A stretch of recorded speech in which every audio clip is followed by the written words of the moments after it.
Good afternoon, members of the board. As this school year is coming to a close and we can begin to make plans for the summer and the next school year, I would like to inform you of a very prevalent issue that we are facing not only here at Bryan High School, but every other high school athletic department is facing across the nation. Injuries in athletics are inevitable, but what if I could tell you that we can greatly decrease the risk of injury of our student athletes and allow them to compete with the utmost confidence in themselves and free of any distractions. As many of you have participated in athletics at some point in your lifetime, you already know the cost it takes to equip yourself to participate in sports such as hockey, football, or lacrosse, or etc. The equipment necessary to participate in these sports quickly add up, and there are many unseen pieces of equipment for a football player that causes the price to outfit a single player to seem obscene to some degree. Depending on the choice we make as a school, we can find ourselves spending upwards of $1,000 per player by just providing the essentials, such as the helmet and football shoulder pads, and allowing the players to provide the rest of the equipment on their own, such as cleats, gloves, and other apparel they wear under their football uniform. Remembering back to the issuing day of equipment in the summer before the beginning of football camp back in high school, I can recall waiting in line to receive all the equipment that I would receive for the upcoming season, anxiously waiting to receive my helmet and shoulder pads to begin knocking into one another during football practice. The way in which helmets were issued to us were, if it fit on your head, then it was your helmet for the year, and if the shoulder pads covered your shoulders, then you were right on your way to receive the next piece of equipment. This walk-up style of issuing of equipment was quick and efficient for the coaches, but the major issues lie in the fact that student athletes oftentimes are issued equipment that is not the proper size or the right style for the position in which the student athletes are playing.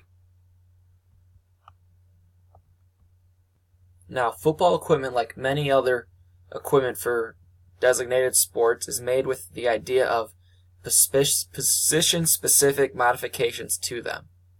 For instance, a quarterback would not and should not be wearing a pair of shoulder pads that are designed for an offensive lineman, much like an offensive lineman should not be wearing cleats that are designed for a skill position player like a wide receiver or defensive back. Wearing position-specific equipment should be a priority for any player so they can compete and be protected when in contact during competition. For instance, appeared before you are two separate face masks.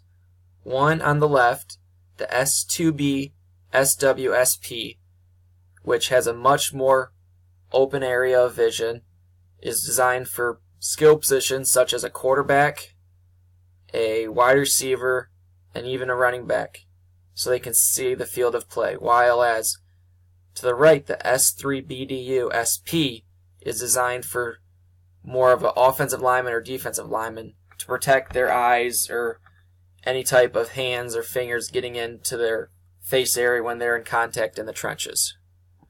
Also, the cleats presented to you are a pair of Vapor Carbon Elite TDs, which you can see are much more smaller model, designed for a skill position, while the bulkier shoe is designed for an offensive lineman or defensive lineman, along with the gloves below, which have a much lighter fit to the left for a skill position player and less protection and more range of motion, while the glove on the right, the Hyper Beast, is designed more for, again, an offensive lineman or defensive lineman. Now, as a player matures and grows into their bodies, there are, of course, outliers where you may see an occasional pass-rushing defensive end in the NFL wearing a pair of cleats that are usually designed for a skill position player. However, for the safety of our student athletes, it should be stressed to them that they wear cleats that are designed not only for their position that they play, but also to support the weight that they carry. There are also cases where a student athlete is playing through a hampering injury where equipment should be changed or altered to allow them to continue competition free of any soreness or lingering pain. As I continue with this presentation, I see some of you saying to yourselves, yeah, this is obvious. We do not want an offensive lineman wearing a pair of running back cleats. And yes, I agree with you that some of these equipment specifications are obvious and monotonous to you. However, the main and most pressing issue the sport of football is facing at all levels is the publicity of the prevalence of concussions that are occurring as a result of participating in football. While injuries are inevitable at some point in time when participating in athletics, let me assure you that we can greatly reduce the occurrence of them. Presented to all of you now are just a couple of statistics to show you how the predominance of concussions have affected athletics at all levels.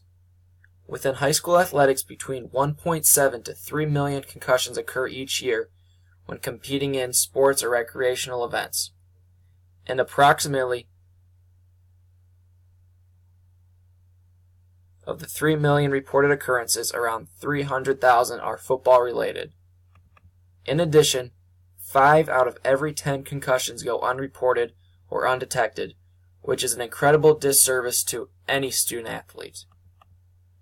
Furthermore, I may like to shed light on the issues that have also shaken NFL to its core, which is the highest reported number of concussions to date during the 2017 preseason, regular season, and playoffs combined than any other year. This is a major issue across all athletics, since women's soccer has also ranked at the second most occurrences of concussion, followed by women's basketball. However, as an athletic department, I believe with a proactive approach and a concerted effort by all of us working together, I believe we can make a huge stride to better improve the experience and health and safety of our student athletes here at Brighton High School. As athletic director of Brighton High School, I stand before you to reiterate that my number one goal for our student athletes is for them to be able to participate in interscholastic athletics in a safe environment and in safe equipment that will allow them to compete at the highest level they are capable of. I want to have them be able to have memorable experiences and have nothing but pride about being a Brighton Bulldog. I believe in order to achieve this goal, we must make proper administrative decisions to ensure our student athletes and their parents that we are doing everything in our power to put them in the best situation for them to succeed. I have laid out multiple ways in which we can address areas to improve how we purchase and issue football equipment to our student athletes. In the future, I hope to apply these methods to all other varsity sports we offer here at Brighton High School. My first suggestion and recommendation is to work closely with NOCSAE, the National Operating Committee on Standards for Athletic Equipment, and use only NOCSAE approved equipment. A little history on NOCSAE is their mission is to commission research in sports medicine and science and establish standards for athletic equipment. They encourage the distribution of information on research findings on athletic equipment, injury data, and other closely related areas of inquiry through the organizations represented on the NOCSAE Board of Directors. If many of you look at the back of a football helmet, hockey helmet, softball or baseball helmet, you might be able to recognize a NOCSAE sticker that is represented on the back of the helmet. That is a piece of equipment which meets their standards. In fact, the sticker more than likely was on your helmet that you wore back in the day, since NOCSAE was founded back in 1969, and they have been constantly evolving to stay updated with the new developments in athletic equipment. NOCSAE's first test system was designed featuring a humanoid head instrument to determine the degree of hazard experienced by the model relative to a head injury criterion in a severe football impact situation. The drop test was first pioneered by one of the nation's largest equipment reconditioners, which sparked changes to the original NOCSAE standards after 84% of the helmets failed the test that year back in 1975. NOCSAE has been a mainstay at all levels of athletics over the past 30 years, and they continue to dedicate themselves to testing and issuing advice on the safest equipment for all sports. By following NOCSAE standards and continually updating our own standards through the research they have conducted, we can ensure that we have the safest and most up-to-date equipment available for our student athletes. In recent years, to protect themselves from litigation cases, the NFL began to conduct tests on not only helmets but also on cleats to ensure safest options for players when they play on either turf or real grass, which can decrease the torque placed on joints and decrease the risk of a possible ACL, MCL injury as a result. Now, if you follow the NFL, you may have noticed that in just the last week, they have released the 2018 helmet testing results and recommendations. This was the first year that, prior to testing any helmet worn during last season, that the NFL and NFLPA will prohibit 10 helmet models starting in the 2018 season. 6 of these models are being prohibited immediately, and the other 4 may be worn by players who used them in the previous season, but they may not be adopted by any new player. Of all the players in the NFL, about 220 current NFL players will be affected by the 10 discontinued helmets.